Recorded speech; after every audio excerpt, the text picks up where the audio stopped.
जय श्री कृष्णा। राधे राधे।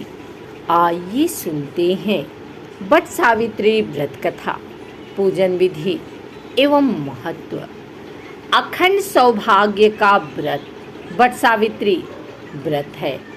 यह व्रत सुहागिन महिलाएं अपने अखंड सुहाग की कामना से करती हैं। इस दिन सत्यवान, सावित्री तथा यमराज की पूजा करने का विधान है।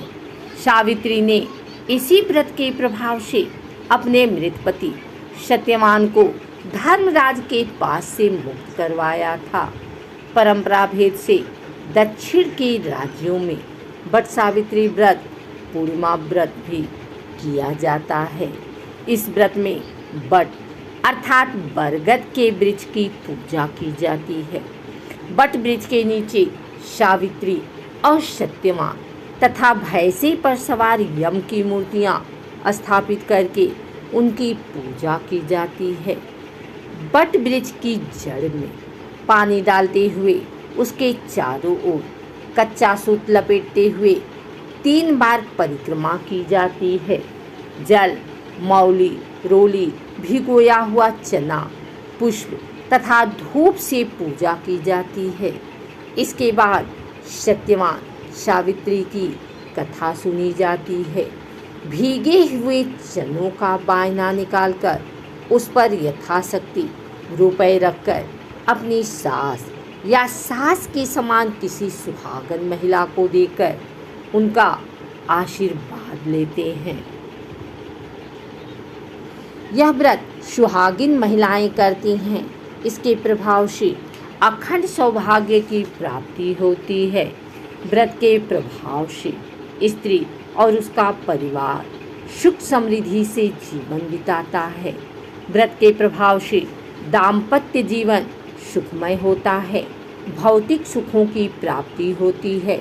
व्रत करने से समस्त रोगों, आपदाओं, कष्टों, आकस्मिक आने वाली पीड़ाओं से छुटकारा मिलता है। आइए सुनते हैं सती सावित्री और सत्यवान की प्रचलित कथा।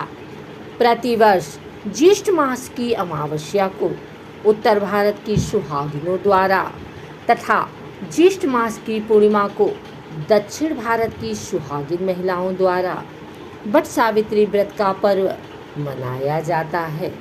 कहा जाता है कि वट वृक्ष की जड़ों में ब्रह्मा, तने में भगवान विष्णु व डालियों व पत्तियों में भगवान शिव का निवास स्थान माना जाता है।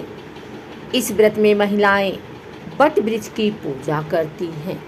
सती सावित्री की कथा सुनने व वाचन करने से सौभाग्यवती महिलाओं की अखंड सौभाग्य की कामना पूरी होती है। आइए सुनते हैं वट सावित्री व्रत कथा। भद्र नामक एक देश था। वहाँ के राजा का नाम था अश्वपति। ईश्वर ने उन्हें कोई संतान नहीं दिया था। वह बहुत चिंतित रहा करते थे। संतान प्राप्ति के लिए उन्होंने मंत्रोच्चारण के साथ हर दिन 1 लाख आहुतियाँ दी। यह सिलसिला 18 साल तक चलता रहा। उनके इस तपस्या से प्रसन्न होकर एक दिन सावित्री देवी ने प्रकट हुआ। उन्होंने राजा को वर दिया, राजन, तुम्हें एक तेजस्वी कन्या पैदा होगी। सावित्री देवी के वरदान स्वरूप कन्या पैदा हुई। राजा बहुत खुश थे। उनका सपना पूरा हो गया था। उनके चेहरे पर खुशियाँ लौट आई थी। राजा ने अपनी कन्या का नाम रखा सावित्री। वह जब बड़ी हुई तो बेहद रूपवान हुई। हर तरफ उसके रूप की चर्चा होती। राजा गर्व महसूस करते थे, लेकिन अपनी बेटी के लायक योग्य वर नहीं मिलने से राजा दुखी रहने लगे। उन्होंने अपनी पुत्री से कहा, तुम अपना वर खुद तलाश करो। सावित्री वर की तलाश में तपोवन में भटकने लगी। कई दिनों तक भटकने के बाद सावित्री को वर मिल ही गया। सत्यवान दरअसल शाल्व देश के राजा धुमतसेन का राजपाट किसी ने उनसे छीन लिया था। उन्हीं राजा के पुत्र थे सत्यवान। देखते ही सावित्री ने सत्यवान को मन ही मन पति स्वीकार कर लिया। पिता अश्वपति ने भी सावित्री के फैसले का सम्मान किया। उधर जब नारद को पता चला कि सावित्री ने सत्यवान को पति चुन लिया है, तो वह भागे भागे राजा अश्वपति के दरबार में पहुंच गए। राजा से उन्होंने कहा, हे राजन, आप ये क्या कर रहे हैं? सत्यवान गुणवान है, धर्मात्मा है और बलवान भी, लेकिन उसकी आयु कम है। 1 वर्ष बाद उसकी मृत्यु हो जाएगी। नारद जी की बात सुनकर राजा अश्वपति चिंता में डूब गए। उन्हें कुछ समझ में नहीं आ रहा था। पिता के उदास चेहरे को देखकर सावित्री ने पूछा, पिताजी क्या बात है? आप चिंतित क्यों नजर आ रहे हैं? राजा अश्वपति ने सावित्री से कहा, पुत्री, तुमने जिस राजकुमार सत्यवान को अपना वर चुना है, उसकी उम्र बहुत कम है। 1 साल बाद उसकी मृत्यु तय है। राजा ने पुत्री को सलाह दी, तुम कोई और वर तलाश लो, तुम किसी और को अपना जीवन साथी बना लो। इतना सुनते ही सावित्री ने जवाब दिया, पिताजी, आर्य कन्याएं सिर्फ 1 बार ही पति का चुनाव करती हैं। राजा 1 बार ही आज्ञा देता है, पंडित 1 बार ही प्रतिज्ञा करते हैं, यहाँ तक कि कन्यादान भी 1 ही बार किया जाता है। पिता ने सावित्री को बहुत समझाने की कोशिश की, लेकिन सावित्री हठ करने लगी। सावित्री ने 2 टूक कह दिया, मैं सिर्फ सत्यवान से ही शादी करूंगी। अंततः सब कुछ जानते हुए पिता ने पुत्री सावित्री की शादी सत्यवान से कर दी। राजा पिता के घर से विदा होकर सावित्री ससुराल चली गई। अपने सास ससुर की सेवा करने लगी। वक्त बीतने लगा।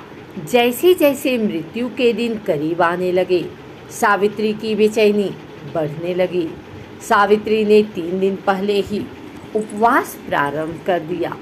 उधर हर दिन की तरह सत्यवान जंगल में लकड़ी काटने चला गया। साथ में सावित्री भी गई थी। सत्यवान एक पेड़ पर चढ़कर लकड़ी काट रहे थे, तभी सिर में तेज दर्द हुआ। बर्दाश्त नहीं हुआ तो नीचे उतर आए।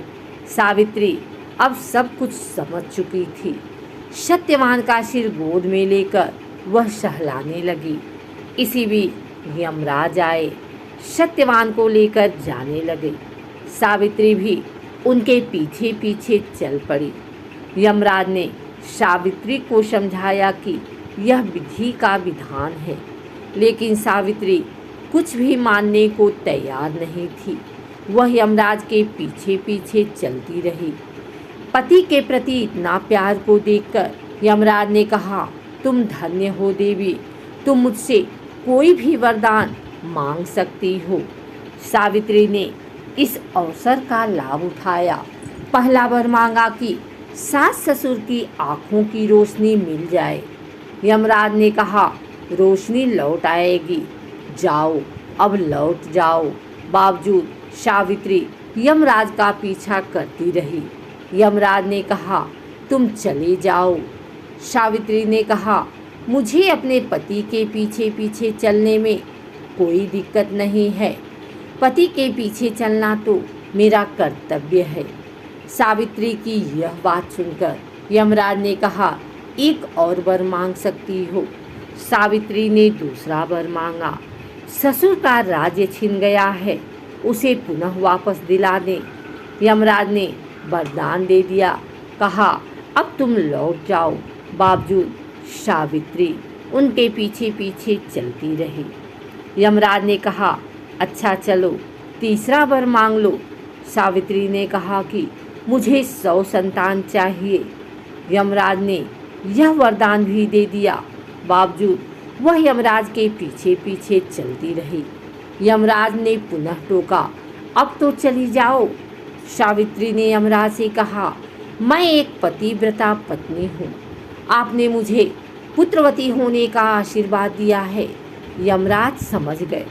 उन्होंने अंततः सत्यवान के प्राण छोड़ दिया। सत्यवान जिंदा हो गए। अगर आपको हमारी वीडियो अच्छी लगी हो तो इसे लाइक करें, कमेंट करें, शेयर करें। हमारे चैनल को सब्सक्राइब करके बेल नोटिफिकेशन ऑल पर सेट कर लें ताकि आगे आने वाली वीडियो सबसे पहले आप तक पहुंच सके। धन्यवाद।